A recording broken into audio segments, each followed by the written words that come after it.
Hello friends, कैसे हैं आप सब। दोस्तों, आज मंगलवार है, हनुमान जी का वार है। चलिए आपको आज एक प्रसंग सुनाते हैं हनुमान जी की भक्ति का। जो उनकी भगवान के प्रति प्यार था, भक्ति थी, उसका ही एक प्रसंग सुनाते हैं उनकी भक्ति का प्रमाण देने के लिए।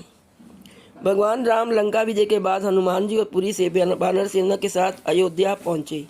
वहां इस खुशी में एक बड़े भोज का आयोजन हुआ, जिसमें सारी वानर सेना आमंत्रित थी।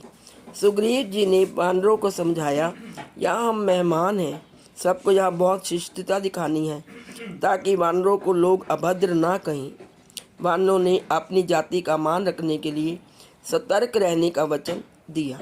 एक वानर ने सुझाव दिया, वैसे तो हम शिष्टाचार का पूरा प्रयास करेंगे, लेकिन हमसे कोई चूक ना होने पाए, इसके लिए हमें मार्गदर्शन की आवश्यकता होगी। आप किसी को हमारा अगुवा बना दें, जो हमें मार्गदर्शन देता रहे, हम पर नज़र रखे, और यदि वानर आपस में लड़ने भिड़ने लगे तो उन्हें रोक सके। हनुमान जी अगुवा बन गए। भोज के दिन हनुमान जी सबके बैठने का इंतजाम देख रहे थे। व्यवस्था सुचारू रूप से बनाने के लिए वह श्री राम के पास पहुँचे। श्री राम ने हनुमान जी को आत्मीयता से कहा, हनुमान जी, आप भी मेरे साथ बैठकर भोजन करें। एक तरफ तो प्रभु की इच्छा थी, दूसरी तरफ यह विचार कि संग भोजन करने से कहीं प्रभु के मान की हानि न हो। हनुमान जी धर्म संकट में पड़ गए। वह अपने प्रभु के बराबर बैठना नहीं चाहते थे। प्रभु के भोजन के उपरांत ही वह प्रसाद ग्रहण करना चाहते थे।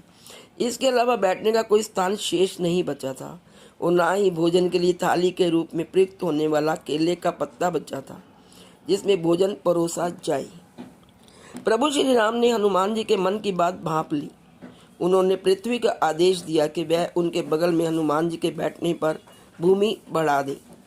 प्रभु ने स्थान तो बना दिया, पर एक और केले का पत्ता नहीं बनाया। वह हनुमान जी से बोले, आप मुझे पुत्र समान प्रिय हैं, आप मेरी ही थाली में, यानी मेरे ही केले के पत्ते में भोजन करें। इस पर श्री हनुमान जी बोले, प्रभु, मुझे कभी भी आपके बराबर होने की अभिलाषा नहीं रही।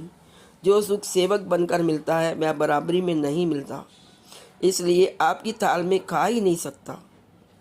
श्री राम ने समस्त अयोध्या वासियों के समक्ष वानर जाति का सम्मान बढ़ाने के लिए कहा, हनुमान मेरे हृदय में बसते हैं।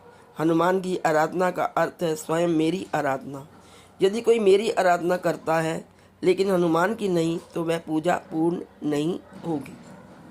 फिर श्री राम ने अपने दाहिने हाथ की मध्यमा उंगली से केले के पत्ते के बीचों बीच एक रेखा खींच दी, जिससे वह पत्ता जुड़ा रहा और उसके दो भाग भी हो गए।